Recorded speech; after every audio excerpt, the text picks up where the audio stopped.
जय हिंद। मैं शशि द्विवेदी आप सबका स्वागत करती हूँ बायोसाइड पर। हम लोग टीजीटी और पीजीटी की तैयारी करने में आज हम लोग एमसीक्यू करेंगे ब्रेन पार्ट और उनके फंक्शन से। कौन सा ब्रेन का पार्ट कौन सा कार्य के लिए उत्तरदायी होता है, तो वो हम लोग एमसीक्यू में देखेंगे। और इम्पोर्टेंट पार्ट्स को ही हमने लिया है, जो क्वेश्चन आए हुए हैं वही हमने लिया है। तो चलिए देखते हैं। अबाउट 30 क्वेश्चन है, जल्दी से कर लेते हैं। पहला क्वेश्चन है, विच part of the brain control voluntary action.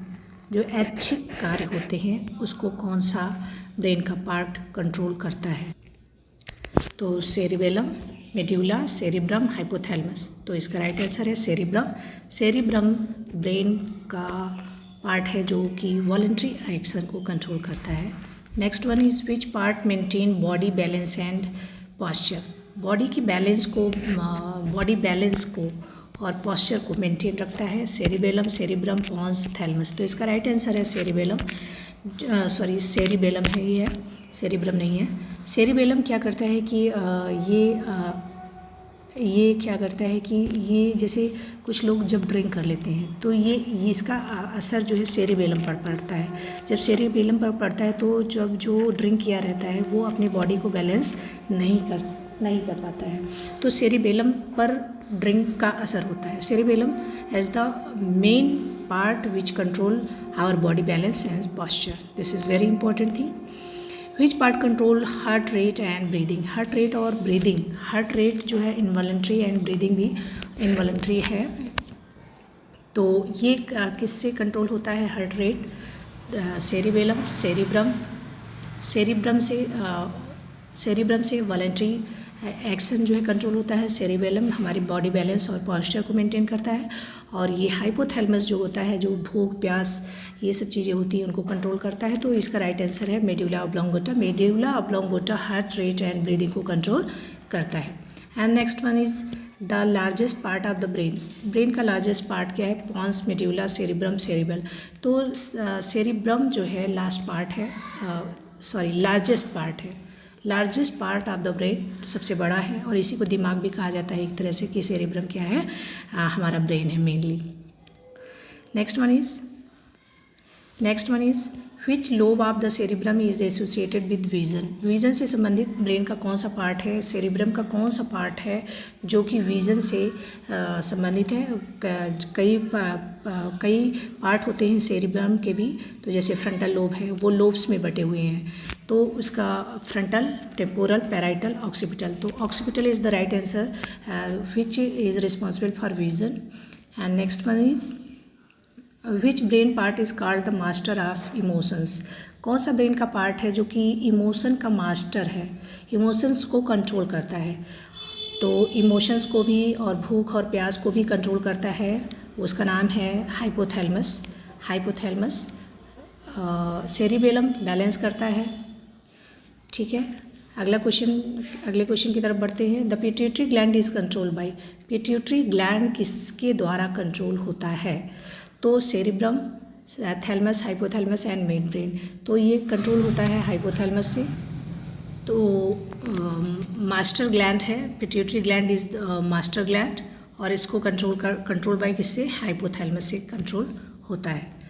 अगला है the bridge between the two cerebral hemisphere. जो दो सेरिब्रल हेमीस्फीयर है उनका जो ब्रिज है वो क्या है? तो उसको बोलते हैं pons, corpus callosum, thalamus, medulla. तो उसको बोलते हैं कॉर्पस कैलोसम, जो कि जो दो सेरिब्रल हेमीस्फीयर है उनका bridge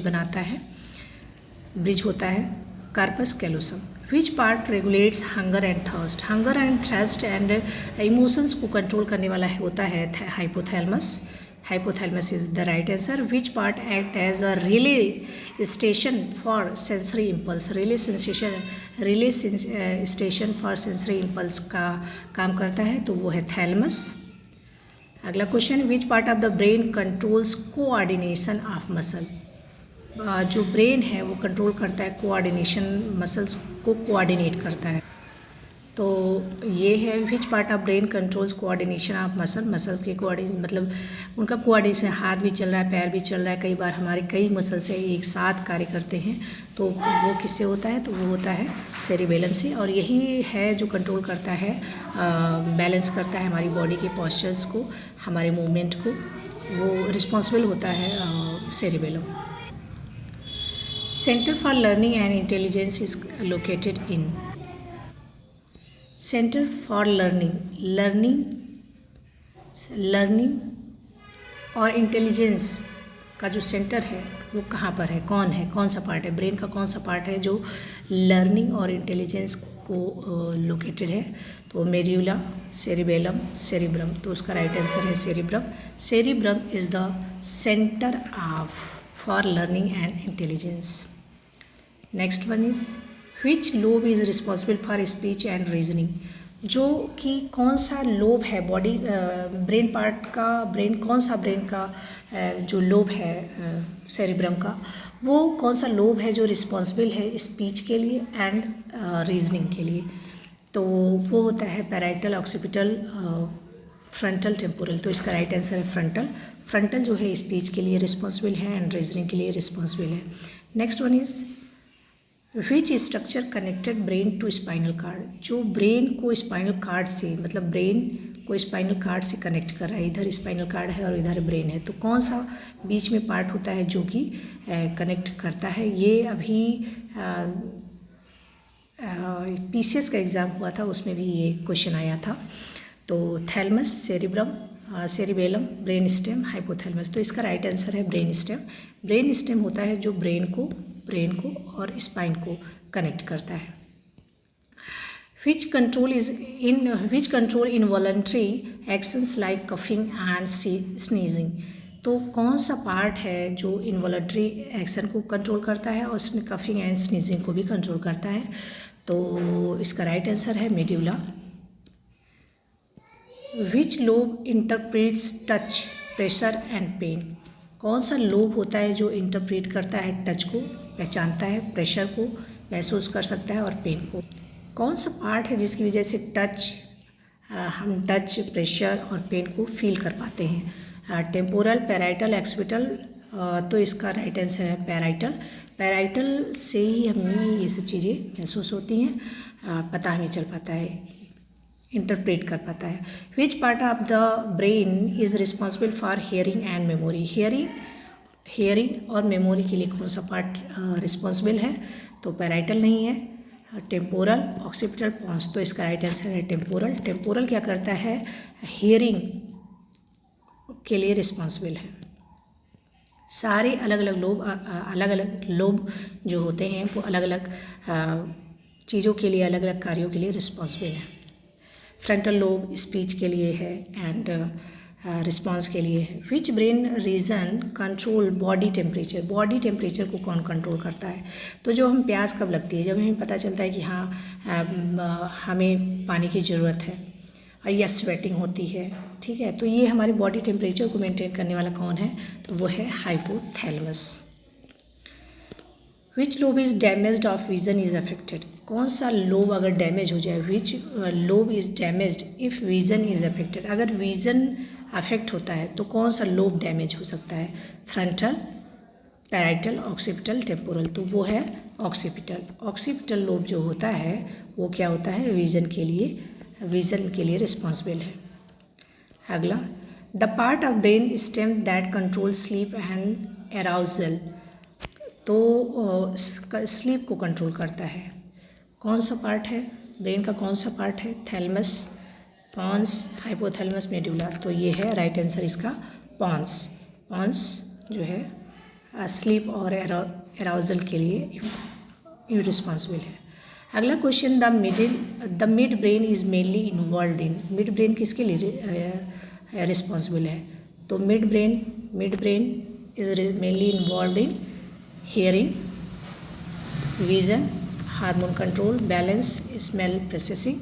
no, hearing and vision के लिए मिड ब्रेन रिस्पॉन्सिबल होता है, ऑक्सीपिटल लोब। अगला, which part coordinates reflex like blinking. जो विजन से संबंधित है, तो which part coordinates reflexes like blinking, जो आँखों की जो ब्लिंकिंग हो रही है वो कुछ भी आपकी आँखों के सामने आएगा अगर, तो आपकी आँखें अपने आप ही ब्लिंक करेंगी। तो इसके लिए कौन सा ब्रेन का पार्ट रिस्पॉन्सिबल है? तो इसके लिए cerebellum, pons, mid brain, cerebrum, तो इसके लिए रिस्पॉन्सिबल है मिड ब्रेन। अगला, the seat of consciousness is in the consciousness, चेतन अवस्था।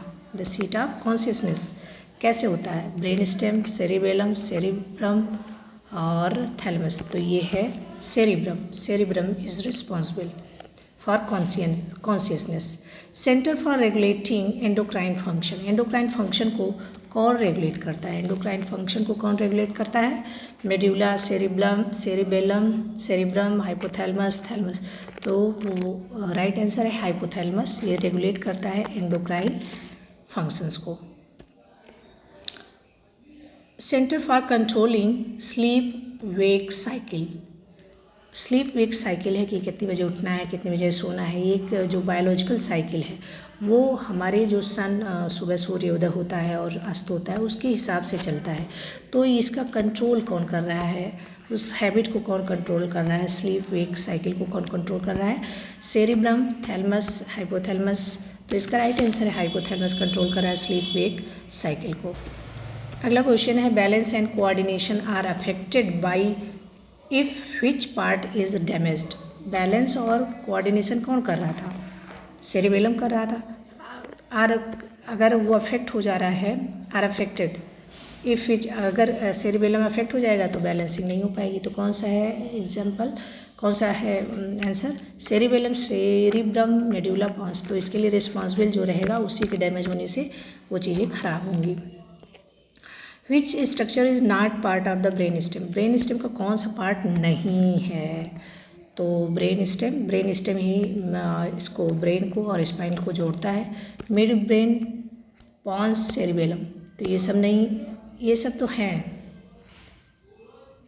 नॉट पार्ट ऑफ, कौन सा नहीं है? तो मेड्यूला है, पॉन्स है, मिड ब्रेन है, सेरिबेलम नहीं है। किसका? ब्रेन स्टेम का पार्ट। अगला, cerebral hemisphere are joined by, cerebral hemisphere किससे ज्वाइंट होता है?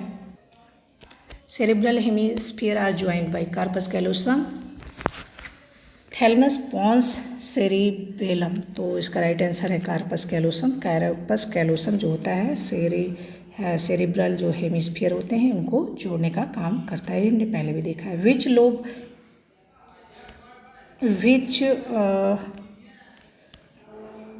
Lobe help recognise faces and object, किसी भी फेस को देखकर आपको जो पहचान लेते हैं, अरे मैंने देखा है कहीं, या किसी ऑब्जेक्ट को देखकर जो पहचानते हैं वो किस पार्ट से होता है? तो टेम्पोरल, पैराइटल, ऑक्सीपिटल, फ्रंटल। तो ये होता है टेम्पोरल पार्ट से।